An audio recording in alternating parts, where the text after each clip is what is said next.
Dans une société où le corps est souvent perçu comme un objet, comment retrouver la vision biblique selon laquelle il est le temple du Saint-Esprit? Cette émission aborde l'image de soi, la pudeur, l'identité en Christ, en particulier chez les jeunes femmes confrontées aux standards de beauté irréalistes. Entre foi, estime de soi et expression vestimentaire, comment concilier dignité et authenticité? Tel est le sujet de notre conversation. Bonjour, mon nom est Orlan et je vous souhaite la bienvenue sur le podcast Parole de Pas. Aujourd'hui, on se retrouve en compagnie de deux invités extraordinaires. Je les laisse la chance de se présenter. Bonjour les filles. Bonjour, Bonjour, Alan. Vous allez bien? Ça va Bien, et toi? toi? Parfait. Donc, vu que c'est pas tout le monde qui vous connaît en ce moment, je vais vous laisser l'opportunité de vous présenter. Je vais commencer par vous. Ok, bonjour tout le monde. Salut Shalom, salut Orlan. Alors, je m'appelle Déborah Okafor. J'habite à Québec maintenant depuis 2017. Je travaille en gestion de projet, en informatique. Et je suis fièrement engagée à l'Église Vase d'honneur de Québec, le centre Expression d'amour, où j'ai la chance et l'honneur de servir au département de l'accueil. Bonjour tout le monde, bonjour Parole de Femme, moi c'est Shalom. Je suis étudiante au Cégep de Sainte-Foy et je vais à Vase d'honneur, centre Expression d'amour. Je sers dans le département des Blues. Voilà. Wow. Honnêtement, je suis vraiment choyée de vous avoir parmi moi parce que vous êtes le reflet du sujet qu'on va aborder aujourd'hui. Vous êtes l'exemple parfait. Donc, je pense que nos internautes, notre communauté est vraiment préparée à recevoir nos conseils édifiants. Donc, tel que vous l'avez aperçu à travers de mon introduction, le sujet de notre conversation d'aujourd'hui représente l'image de soi. Donc, l'image de soi. Comment est-ce qu'on se perçoit en tant que femme? Comment est-ce que on se traite, comment on traite notre corps, comment on présente notre corps. Donc, pour pouvoir se lancer dans le vif du sujet, j'ai une question pour vous. Comment l'image de soi et notre relation avec notre corps sont-ils des sujets importants selon vous? On vit dans une société où on est confronté à des standards de beauté qui sont très irréalistes, on va le dire, où l'image de soi est vraiment cloîtrée à un modèle de ce qui est de la beauté, un modèle de ce qui est parfait. Donc, c'est pas facile en tant que femme de se dire que, oh, je suis belle dans mon unicité, oh, je suis belle avec mes formes. Mais on a tendance à se comparer aux autres. On a tendance à vouloir rentrer dans le moule de la société qui nous dicte, en fait, qui nous sommes réellement. Donc, face à cela, pour des femmes qui ont rencontré Christ, qui ont été renouvelées et qui vivent vraiment ce témoignage à tous les jours, pourquoi vous parlez que c'est important de pouvoir parler de ce sujet-là? Je trouve que le corps, c'est quelque chose qu'on remarque quand on rencontre une personne. Par exemple, là, je vous vois, vous deux. La première chose que je vois, si je vous connais pas, je vois que vous êtes bien habillés, vous êtes belle. Je vais me faire une idée de qui vous êtes en vous regardant. Je veux pas, comme tu avais dit tantôt, on a tendance à dire on juge pas un livre par sa couverture, mais on juge un livre par sa couverture normalement. On se dit, ah, Orlan, elle s'habille de cette manière, donc, je sais pas, peut-être elle prend plus soin d'elle. Tandis que si une autre personne, justement, s'habille d'une manière contraire à toi, on aura une autre idée pas favorable à elle. Même si c'est une bonne personne intérieurement, je me fais une idée de qui elle est parce que je vois. Donc, pour moi, le corps, c'est quelque chose, faut savoir entretenir parce que ça nous donne une idée de qui tu es quand on te connaît pas, honnêtement. Donc, moi, c'est ce que je pense, honnêtement. Donc, pour résumer, en fait, le corps, c'est le reflet de ce que nous sommes à l'intérieur. En soi. Exactement. Ouais, j'ai compris.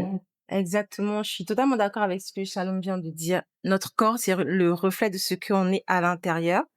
C'est vrai que généralement, on dit que tu peux pas me juger par rapport à ce que tu vois. Peut-être que je suis une autre personne.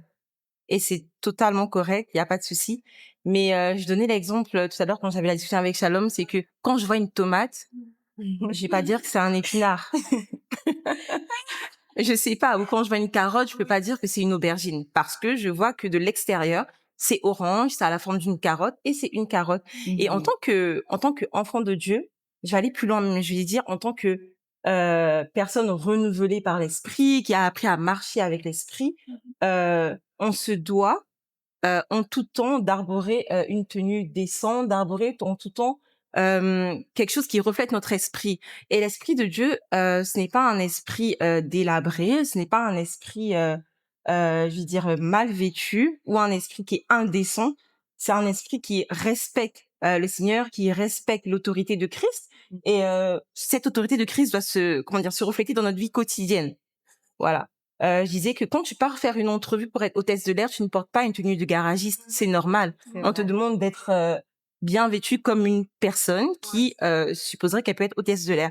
De la même manière qu'en tant qu'enfant de Dieu, en tant qu'enfant voilà, du Seigneur, tout ça, on doit refléter la réalité du royaume, on doit refléter l'esprit du royaume. Et ça se passe dans notre dans la première image que la personne a de nous. Donc, quand je te vois, naturellement, peut-être qu'en apprenant à parler avec toi, je vais découvrir qu'il y a quelque chose de plus profond en toi. Mais la première chose que je verrai de toi, c'est ce qui va me marquer, c'est ce qui va rester naturellement dans ma tête, quoi. J'aime Donc, bien ton point, j'aime bien vous dire le point parce mhm, que dans tout ce que vous venez de dire, se résume autour de l'identité. mhm, L'identité représente ce qui représente qui nous sommes réellement. Et pour connaître qui nous sommes réellement, nous devons aller à la source. Vraiment. Parce que tel que totalement. vous venez de le dire, c'est le reflet de ce que nous sommes à niveau de Mhm. Si en tant que personne, je me perçois comme étant laid, si en tant que personne, je me perçois comme n'ayant pas une valeur Mhm. estimable, je ne serais pas capable de me présenter au monde comme étant une personne ayant cette assurance, une personne qui se respecte, une personne qui est intègre en fait, intègre envers ses valeurs, intègre envers son corps également. Donc par rapport à cela, j'aimerais vous demander, oui, l'identité c'est important de la connaître, mais comment est-ce qu'on fait pour connaître cette identité, pour pouvoir améliorer notre vision de ce que nous sommes? Mhm. Il y a toujours cette question de l'identité qui revient souvent. Je sais qu'en tant que chrétien, on se pose continuellement cette question, comment connaître son identité en C'est Christ, quelle est mon identité en Christ, etc. Écoute, moi, je dirais, si tu veux apprendre à te connaître, si tu veux savoir comment a été ton enfance, tu poses des questions à tes parents. Tu demandes à tes parents, comment est-ce que j'étais quand j'étais J'aime beaucoup enfant? ce que tu dis là.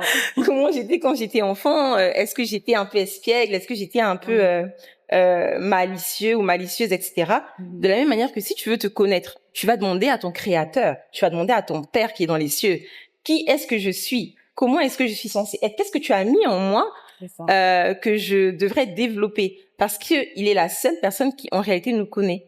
Et comment avoir ces réponses de lui? Je dirais en développant, pardon, en creusant notre relation avec lui, en approfondissant notre relation avec lui. Il faut passer du temps avec lui, apprendre à le connaître aussi, parce que naturellement, on a hérité de traits physiques, de traits de caractère de nos parents charnels, on va dire. Mhm. Et naturellement, nous avons également hérité des traits et caractères divins de notre Père céleste. Donc, il faut connaître ton Père déjà pour savoir qui toi-même tu es. Il faut passer du temps avec lui, savoir qu'est-ce qu'il dit de toi, qu'est-ce qu'il attend de toi, et aussi passer beaucoup de temps, mais vraiment beaucoup de temps avec l'Esprit de Dieu, se plonger dans les Écritures. Si je peux donner un exemple pour ma part, quand j'ai donné ma vie au Seigneur, en tout cas quand j'ai commencé à prendre ma relation avec le Seigneur plus au sérieux, on va dire, je passais mes après-midi à lire la Bible en pêle-mêle. Je n'avais aucune orientation, je lisais juste ma Bible comme ça. Ouais. Mais croyez-le ou non, ok, chaque fois que je lisais la Bible, je lisais, je fermais la Bible, je m'endormais, j'avais toujours, et je n'invente rien, des orientations du Seigneur, toujours une visitation, toujours un sentiment de joie, en tout cas, il y avait toujours une manifestation de l'Esprit de Dieu parce que j'avais passé du temps avec lui, tout comme un enfant. Je voulais juste apprendre à le connaître, juste apprendre à savoir qu'est-ce que le Seigneur disait dans sa parole et qu'est-ce qu'il attendait de nous en tant qu'enfants de Dieu. Et j'encourage chacune des personnes qui regardent Parole de Femme aujourd'hui à juste faire cet exercice.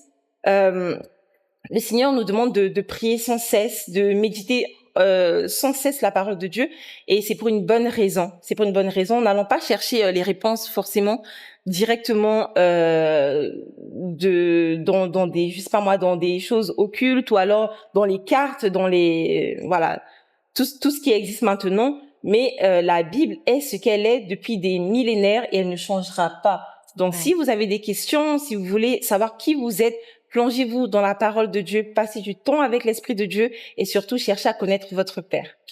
C'est ça. Pour revenir à ce que tu disais, Déborah, moi, c'était avant de donner ma vie à Dieu. Ok. Bon, je suis encore plus jeune, peut-être 15 ans comme ça. J'avais pris une résolution de, justement, j'allais lire la Bible. Je sais pas, j'avais cette envie-là de connaître Dieu. Je prenais toutes mes journées, j'étais assise au salon, je lisais la Bible, je finissais un livre. Je comprenais pas nécessairement ce que je lisais, mais je lisais. Et personnellement, moi aussi, j'ai commencé à voir ma relation changer avec Dieu à cette période. Comme je pouvais dire, Seigneur, je veux que ta. Et là, je dors, je me lève, genre ça arrive. Là, je suis comme, Exact. et je me sentais proche de Dieu, mais je me sentais aussi changée. Dans le sens où je faisais pas d'efforts. Tu vois, je ressentais la joie, j'étais contente. J'avais pas encore donné ma vie complètement à Dieu. Mais, genre, je peux vous assurer que vraiment, chercher Dieu est très avantageux pour nous. Genre, si tu veux savoir qui tu es, vraiment, cherche qui Dieu est d'abord. C'est C'est beau. exactement ça. Même dans les livres de Genèse, la parole nous dit que nous avons été créés à son image. C'est Mhm. ça. C'est-à-dire que la manière dont nous connaissons qui nous sommes, c'est à travers le reflet de qui est Christ. Mhm. Et Déborah l'a si bien dit, elle a dit, oui, en effet, des frères qui sont nos forts, peut-être la forme notre nez, notre corps et tout, mais on a un héritage encore plus précieux qui est l'esprit de Dieu, qui représente la couverture de Christ, qui représente l'approbation de Dieu, l'amour divin, la paix. Et toutes ces choses-là sont à voir d'un œil tellement, comment je peux dire, précieux, parce que très souvent, on a tendance à s'atteler aux choses du physique. On s'attelle aux choses, aux choses charnelles. Tandis que la parole nous enseigne que l'esprit que nous avons reçu à l'intérieur de nous est un esprit qui renferme tellement de trésors. Et c'est l'image de Christ. C'est l'image de Christ qui transforme, qui renouvelle l'intelligence. Et vous l'aviez si bien dit, la parole de Dieu a le pouvoir de transformer. Et nous en sommes des témoignages. Amen. Parce que c'est au cours de nos lectures de méditation, même si c'était pas toujours compréhensible à chaque lecture, mais l'Esprit de Dieu faisait son œuvre à l'intérieur de nous, et plus on lit la parole, plus il se révèle à nous. Il nous révèle des aspects de notre personnalité, des aspects de notre caractère que on n'a pas nécessairement hérité de nos pères, de notre mère, mais que nous héritons du Père Tout-Puissant, le Dieu qui est parfait, le Dieu qui n'a pas de, comment je vais dire, ben, le Dieu qui n'a pas d'imperfection. Parce que dans le monde dans lequel on vit, il existe tellement d'insécurité. L'insécurité par rapport à notre physique, des insécurités par rapport à notre caractère et tout. Et c'est la cause vraiment de votre mal-être de nous. Donc, je suis vraiment contente du point que vous avez abordé. La parole de Dieu qui transforme. La parole de Dieu a le pouvoir de changer de pensée par rapport à nous-mêmes. C'est ça. Donc, pour continuer, comment déterminer qui nous sommes réellement dans une société qui nous influence dans une société qui nous influence vraiment.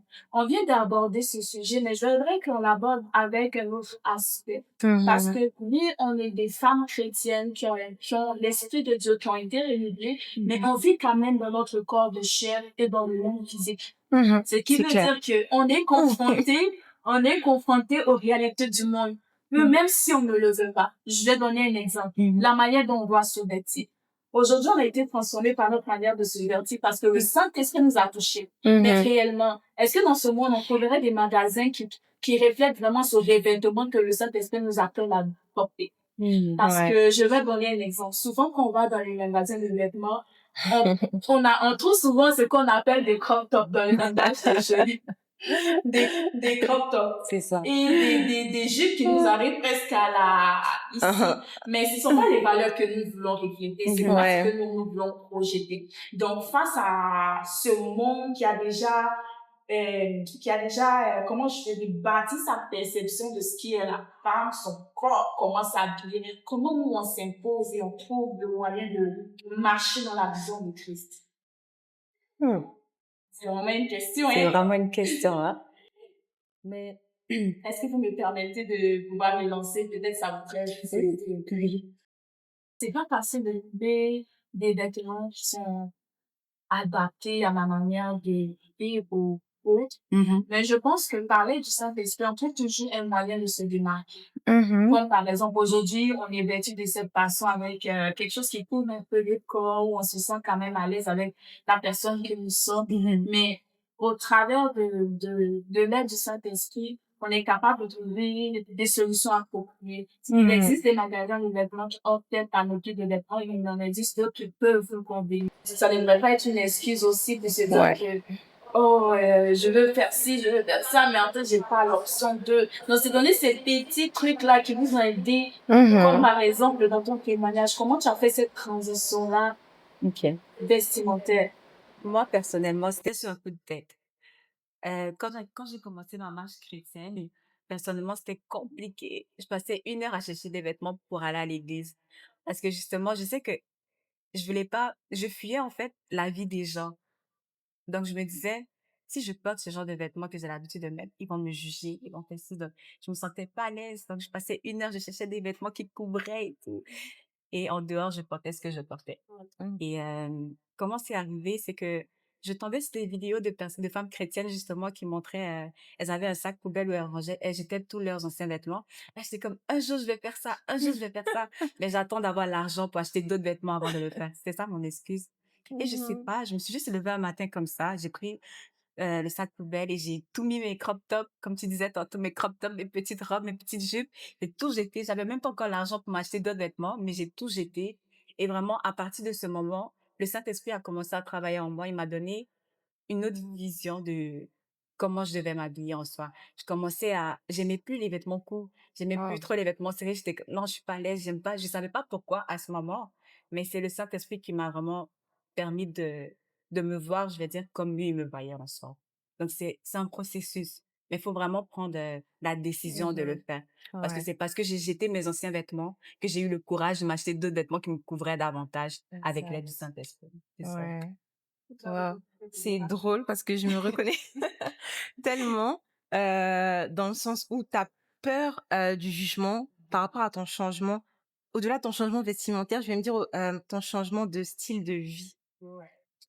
Parce que la mode, ça touche aussi tout un style de vie. Et moi, personnellement, déjà, j'ai jamais pensé que j'étais quelqu'un qui m'habillait de façon indécente. Même quand je portais des mini-jupes, mini-shorts et que ma mère me disait, mais arrête de t'habiller comme ça, etc. Je disais, mais non, je suis bien habillée, etc. Parce que j'estimais, selon moi, selon mon ancien moi, que tant que je faisais rien de mal, même si je m'habillais comme ça, c'était pas un problème. Mais quand j'ai vraiment décidé, comme elle a dit, Shalom, ça prend une décision. Quand j'ai décidé de marcher réellement avec le Seigneur, j'oublierai jamais que j'avais une partie de mes vêtements qui étaient des vêtements pour aller en club parce que je sortais, je sortais beaucoup, j'allais énormément en boîte de nuit, donc je clubais quasiment tous les week-ends avec mes amis. Et quand on clubait pas, on faisait des chill, voilà, des chillings et tout, etc. Donc je pouvais chiller jusqu'à ça ferme à 3 heures du matin ici au Canada. Donc j'utilisais jusqu'à 3 heures du matin et après on débriefait du club et tout jusqu'à 5 heures et après je rentrais à la maison, je dormais et à 9 heures je partais à l'église. Wow. Tu vois. Donc je pensais que j'étais je dis pas que ce sont des mauvaises personnes ceux qui le font pas du tout, je disais juste que je pensais que j'avais une bonne relation avec le Seigneur parce que le dimanche, j'allais quand même à l'église après avoir passé tout mon week-end à clubber et à chiller. Ouais. Donc, il y avait comme une séparation de vêtements dans ma garde-robe. Et pareil, le matin, avant d'aller à l'église, je me disais, waouh, qu'est-ce que je vais porter pour aller à l'église? Comment je vais faire? Bref, je faisais comme je pouvais, mais je m'appuyais sur le verset qui dit, ne savez-vous pas que votre corps est le temple du Saint-Esprit? Parce qu'on a tendance à séparer notre corps, notre esprit et notre âme. Mais en réalité, c'est un seul élément, une seule entité. Pourquoi je dis ça? C'est que dans ce verset où on nous dit, ne savez-vous pas que votre corps est le temple du Saint-Esprit? Le Saint-Esprit est esprit. Il est spirituel, ok? Notre corps est charnel. Mais on nous dit que notre corps, c'est le temple du Saint-Esprit. Ça veut dire que l'esprit, ce qui est spirituel, peut être dérangé par quelque chose qui est charnel, par notre corps, en fait. Donc, le changement de notre façon de traiter notre corps va influencer aussi, influencer, comment je dire, le confort de l'esprit de Dieu en nous. Ça veut pas dire que l'esprit de Dieu va nous fuir ou quoi, mais je vais parler du confort. Voilà. Je vais parler du confort de l'esprit de Dieu. Il va être là, proche de nous, mais il n'est pas à l'aise en nous parce que on s'habille de façon indécente, on a un style de vie qui ne lui convient pas du tout. Et le Seigneur nous rappelle qu'on doit savoir que l'Esprit de Dieu est là. Il est là auprès de nous. Et par respect pour lui, par respect pour sa personne, nous devons faire attention à notre corps. Et donc moi, c'était vraiment un processus comme Shalom. Au fur et à mesure, j'ai commencé à me rendre compte que c'était pas nécessaire que je porte tel vêtement ou tel autre vêtement. Et ça s'est fait avec le temps. Sans que je m'en rende compte, finalement, ma mère qui me disait que je m'habillais de façon indécente m'a dit « Waouh, j'ai constaté que tu t'habilles maintenant bien, je suis tellement fière de toi. » Mais on en rigole, mais ça revient à la première question qu'on a dit tantôt. Ce que les gens voient de toi, ce que ton esprit reflète, c'est ce que les gens vont voir en premier lieu de toi et tu dois y travailler. Donc, c'est à peu près ça. J'ai bien aimé vos interventions. Et c'est tout le point où tu dis, il ne s'agit pas seulement de la mode, il Mhm. s'agit aussi de vie. Parce que lorsqu'on parle d'une réelle conversion, on parle d'une transformation, que ce Ouais. soit de l'esprit d'abord, pour dans l'âme et dans le corps. Et on dit aussi que c'est une représentation que les gens ont d'eux. Donc, toi, en tant que chrétienne qui a accepté le Seigneur dans ta vie et tout, en quoi le Saint-Esprit a changé les choses et bouleversé les choses dans ta vie? Moi, je me rappelle pas de l'apparence du côté vestimentaire, mais aussi on va parler de l'apparence du côté d'éclat du projet. Ouais. La main de Dieu sur ta vie, la gloire de Dieu qui est sur ta vie. Parce que très souvent, je sais pas si vous pouvez le témoigner, moi, quand j'ai eu ma conversion, vraiment, les gens commençaient à me regarder différemment. Et j'étais même choquée, je me disais, mais c'est quoi la différence entre la Hollande du passé? C'était outre Ouais. le changement physique, mais c'était un reflet qui était différent. Parce que je portais quelque chose de différent qui est l'esprit de Dieu. Ouais, à l'intérieur exact. de moi. Donc, ce qui Mhm. faisait en sorte que lorsque je me retrouvais dans des situations où j'étais avec des amis que je côtoyais dans le passé, qui m'ont vu de telle façon, bien avant que j'aie même jeté les vêtements que j'avais, mon inconfort face à certaines situations faisait en sorte que il y a quelque chose de différent par Mhm. rapport à elle, où il y a eu quelque chose qui l'a transformée. Donc, je dirais que par rapport à ça, cette transformation commence de l'intérieur, l'Esprit de Dieu qui vient toucher. Ne pas que ça soit seulement la décence ou la modestie comme style vestimentaire, mais que ce soit la conséquence de notre transformation. Mhm. Voyez, parce que on peut se dire, comme Déborah l'a dit dans le passé, garde-robe clan, garde-robe de garde-robe clan. Dans les deux cas, si tu continues de vivre de cette façon-là, c'est comme si tu es ni chaud ni froid, si tu choisis de Exact. suivre quoi? Les principes bibliques ou Ou, les principes, ou les principes mondains. Donc, merci exact. les filles pour vos points sont vraiment, édifiants. Mhm. Maintenant, par rapport à ça, on a parlé du fait que toi, tu as décidé de jeter vraiment d'un choix brusque, que tu t'es fait une violence. Tu as enlevé tout ça dans les sacs de poubelle, Ouais. tu l'as jeté. Et toi, Déborah, tu as fait comment pour te débarrasser C'est des vrai, hein? vêtements? Moi, je les ai pas tous jetés dans un sac poubelle. C'est plus année après année, tu vois, je faisais comme un nettoyage de printemps et tout, et je jetais mes vêtements. Faut aussi dire que à un moment donné, il y a eu la Covid. Oh. Donc il y a eu la Covid et j'ai commencé à manger, à grossir. J'ai commencé à grossir et tout. Bon, on va dire que toute chose concourt pour le bien de ceux qui aiment Dieu. Donc là, j'ai commencé à grossir un petit peu. Donc mes vêtements qui étaient très serrés, très courts, très mini-robes, très tchatcheurs, ça rentrait plus. Donc je m'en suis vite débarrassée. Et puis aussi, comme je vous ai dit, il y a des vêtements que j'avais, mais que je portais juste mal aussi. Donc j'ai réadapté certains vêtements. Et puis voilà, avec le temps, ma garde-robe s'est épurée à un tel point que là, j'ai eu une remarque la dernière fois, quelqu'un qui m'a dit oh mais toi depuis un certain temps tu t'habilles que de façon décente, est-ce qu'il y a un problème? Un problème? Est-ce qu'il y a un problème? Il y a pas de problème.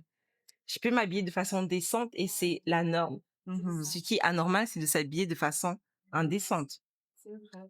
Et pour revenir à ce que tu disais, je me rappelle quand on parlait tantôt, tu as sorti le verset qui disait on est du monde, on est dans le monde, mais on n'est pas du monde. Je sais plus trop comment le reformuler. Mais justement, quand tu connais ton identité, tu peux pas te permettre d'agir comme tout le monde fait parce que tout le monde le fait. Exactement. Donc, en fait, faut savoir qui tu es pour te détacher justement de cette idée que le monde essaie de te donner, genre comme on dit, les standards, que tu sois comme ci, comme ça. Si tu connais ton identité, tu vas pas marcher avec cette vision, mais avec la vision que Dieu t'a donnée. Et tout ce qu'on dit en réalité, c'est un processus. Mais il faut reconnaître qu'il y a un problème à la base pour Ouais. pouvoir avancer. Parce que, Exact. comme tu disais, tu voyais pas de problème avec les vêtements que tu non. mettais. Moi aussi. Moi aussi, je Voilà. pensais que les gens étaient le problème. Moi, je trouvais que les gens étaient le problème. Ils disaient tout le temps, mais ce que tu portes, une chrétienne fait pas si, mais qu'est-ce que tu racontes? Dieu regarde pas ce que je mets sur moi, il regarde mon cœur. C'est toujours ça ma réponse. Exact. Et c'est ça vraiment, Ouais. faut prendre conscience que tu vaux plus que cette image-là, que tes vêtements en soi. Cela dit, j'aime bien le point que vous êtes en train d'aborder parce que la plupart du temps, lorsqu'on on bâtit son identité sur ce que les gens pourraient penser ou sur le fait de vouloir plaire à quelqu'un, ce n'est jamais quelque chose de stable, mais c'est toujours C'est vrai. instable. C'est Mhm. Prends par exemple la mode. Ouais. Avant, la mode, on portait des trucs flashy. je Aujourd'hui, me rappelle. Et la puis là, mode, on partait des phrases ou des trucs différents. Aujourd'hui, on retrouve pas les mêmes styles vestimentaires. Ce qui veut dire que la mode change. La mode change. Et Mhm. aussi, les standards de beauté. Avant, Ouais. il y avait telle forme qui était priorisée, tandis qu'il y en a d'autres aujourd'hui qui Mhm. sont priorisées. Mais cependant, je veux juste dire que la perception du monde de ce qui est la beauté, elle a Mhm. subverti, c'est très sincère. mhm. Tandis que la perception de Dieu par rapport à qui nous sommes est instable. J'aime bien que le fait que tu dises que la mode change parce que euh, loin de là, nous on n'a pas envie de dire aux gens de ne pas s'habiller de façon stylée ou de ne pas faire attention à la mode actuelle, etc. et tout. Mais dans la parole de Dieu, c'est écrit ne vous conformez pas au siècle présent. Ça veut dire que à chaque ère, à chaque siècle, il y a de nouvelles choses, donc tout comme la mode, mais le Seigneur nous demande de ne pas nous conformer à ce qu'on voit dans notre siècle. Le verset aurait été le même pour les gens du XVIIe siècle, du XVIIIe siècle, et nous au XXIe siècle. Il nous dit, ne vous conformez pas au siècle présent, mais soyez transformés par le renouvellement de l'esprit, afin que vous discerniez la volonté de Dieu, ce qui est bon, agréable et parfait. Donc ça veut dire que peu importe le siècle, parce que j'entends souvent les gens dire oui, mais à l'époque c'était comme ça, mais maintenant on est des femmes libérées, maintenant on est les hommes ont le droit de faire ce qu'ils veulent, les femmes ont le droit. Tu as le droit de faire ce que tu veux, mais il y a toujours cette volonté bonne, cette volonté agréable et cette volonté parfaite du Seigneur. Est-ce que réellement c'est nécessaire ce que je fais? Est-ce que c'est nécessaire que je porte un short qui montre mes attributs physiques? Est-ce que c'est nécessaire que tout le monde voit mon vêtement transparent avec aucun sous-vêtement en dessous? Est-ce que c'est vraiment ce que le Seigneur attend de moi? Et ça, ce n'est pas une question de siècle parce qu'on est au 21e siècle ou non. Au 21e siècle également, le Seigneur attend quelque chose de nous parce qu'il a dit, ne vous conformez pas au siècle présent. Et nous, notre siècle présent, c'est le 21e siècle, mais celui de d'autres personnes, ce sera le 23e, c'était le 18e, c'était le 16e, et il aurait toujours fallu se conformer au siècle présent. Ouais. Et pour soutenir ce que tu dis, je me suis rappelé du verset qui dit justement, tout est permis, mais tout n'est pas utile. Exact. Je pense que ça soutient vraiment son point de vue. Comme, il y aura toujours des vêtements à la mode. Et moi, justement, si je reviens à ce que tu dis, la mode, elle change, mais elle revient. Ouais. Elle revient. Du coup, on va pas racheter je sais pas, des crop tops qui arrivent jusqu'ici. Après, la mode, c'est de se couvrir. On va se couvrir. Après, ça revient. Je veux dire, trouve ton identité. Ouais. Trouve ton identité pour avoir une bonne vision de là où tu vas, pour savoir qui tu es. Et tout est permis, mais tout n'est pas utile. Exact. Puis par rapport à ça, j'ai un point que j'aimerais aborder aussi. Parce que dès que les autres peuvent voir que nous sommes habillés différemment, c'est-à-dire qu'on a des styles vestimentaires différents. Donc par rapport au fait de trouver son confort par rapport à sa relation avec Dieu et sa façon de se vêtir, ce n'est pas parce qu'une telle personne est vêtue de telle façon que nécessairement elle est innocente. Je veux juste dire que on a tous notre relation avec Dieu. Comment l'Esprit de Dieu nous instruit dans la manière de nous habiller. Et aussi, on a tous notre identité vestimentaire. Comment on aime s'habiller et tout. Donc, je vais juste amener le fait que on a tendance à croire que la modestie représente le fait de porter de bungee jusqu'au Vraiment. ou de porter un top tout arrivé. Mais en fait, la modestie, c'est pas ça. La modestie, c'est la conformité à ce que le Saint-Esprit t'instruit à faire. Parce qu'il y a certaines personnes qui ne sont pas à l'aise à porter des jeans comme moi, je viens de le faire. Mais c'est pas nécessairement qu'ils sont plus chrétiens que moi. C'est pas parce que moi j'ai porté un jean sur ce jour que je ne suis pas chrétienne. C'est ça. Mais c'est parce que je me sens à l'aise dans ce que j'ai porté et dans mon identité, ma relation avec Christ, je ne vois aucun problème. Totalement. Je sais pas si vous avez quelque chose à dire par rapport à ça aussi. Moi, je dirais, faudrait éviter les comparaisons parce que c'est aussi un problème. Que ce soit à l'église et tout ça, on n'est pas au même niveau spirituel. Et comme j'ai dit dans le début, vraiment, c'est un processus. Quand tu commences ta marche avec Dieu, peut-être qu'il t'a fallu 1 an avant de réaliser que tes vêtements étaient pas bons. Ça veut pas dire, je sais pas, que t'es la mauvaise personne de l'église, que toi, il y a tellement de démons en toi. Non. Faut reconnaître qu'il y a un problème, mais c'est une histoire de processus. C'est le Saint-Esprit en toi qui va te convaincre que, ce que tu portes là, non, c'est pas bon, faut enlever et tout, Mais je suis d'accord avec Shalom. Il y a une question de jugement. Parce que on juge énormément on se juge entre nous, C'est on vrai. juge nos frères et sœurs par rapport à ce qu'ils portent, par rapport à ce qu'ils sont. Comme on a dit tantôt, la décence, c'est pas juste les vêtements, c'est aussi la façon d'être. Ta façon de juger autrui montre que tu as une marque d'indécence. Donc, toi aussi également, tu devrais faire attention à ta façon de parler sur ta voisine parce qu'elle s'est vêtue de telle ou telle façon, ta façon de la regarder, de la considérer, parce que ça montre une marque d'indécence également. Voilà. On a beaucoup parlé de la décence vestimentaire, etc. Mais moi, je dirais que, tout comme Shalom, les jugements, les comparaisons, ça ne nous aide pas. Ça ne nous aide pas du tout. Je vois, par exemple, Orlan et je me dis, ah, mais comment est-ce qu'elle peut porter un jean alors que, En tant que chrétienne, en on tant porte que pas. chrétienne, on ne porte pas de jean, par exemple, ou Shalom, pourquoi elle porte un crop top? Shalom porte un crop top, d'accord, mais tu ne connais pas sa vie avec le Seigneur. Tu ne sais pas elle en est où. Peut-être que toi, tu es dans la maison du Seigneur depuis 35 ans, si tu veux, depuis le berceau, soit. Mais peut-être que elle vient tout bonnement de commencer avec le Seigneur, et ça ne veut pas dire qu'elle n'ira pas plus loin que toi. Donc, il faudrait tout simplement qu'on arrête de juger autrui. Lorsque tu pars à l'église ce dimanche, concentre-toi sur ce qui est dit pendant le vraiment culte. ça. Si tu es trop content d'être à l'église, loue, adore, mais ne regarde pas ta voisine. Au contraire, tu peux prier pour elle. Tu peux même aller lui parler, apprendre à la connaître, savoir. Le Seigneur dit que de la même manière qu'on juge autrui, c'est comme ça qu'on sera jugé, à la même hauteur. Est-ce que tu veux vraiment qu'on te juge comme toi, tu as jugé ta sœur à côté de toi? Qui a dit ça? Voilà. Mais c'est vraiment, c'est important de rappeler, parce que là, en ce moment, on parle de modestie, comment se vêtir et tout, mais on veut rappeler aussi à notre communauté que ce n'est pas un esprit de jugement, mais c'est un esprit d'ouverture qu'on est en train de, c'est avec un esprit d'ouverture et d'amour, parce qu'on aborde un sujet qui est implanté, qui est visible dans notre société, dans notre église, qui fait beaucoup parler. Et aujourd'hui, on aimerait s'exprimer là-dessus, la manière dont on voit et on perçoit les choses. Parce que Christ est amour, il fait avec amour, non pas par jugement. Parce que nous aussi, on a, dans notre relation, on a vécu un certain témoignage. Et tout le monde a son témoignage avec Christ et tout le monde a sa marche aussi avec lui. Donc, qui sommes-nous que juger? Vraiment. Et justement, moi, quand j'allais nouvellement à l'église et tout, mon problème aussi, c'était, le problème, c'est, j'avais le regard vers la vie des autres.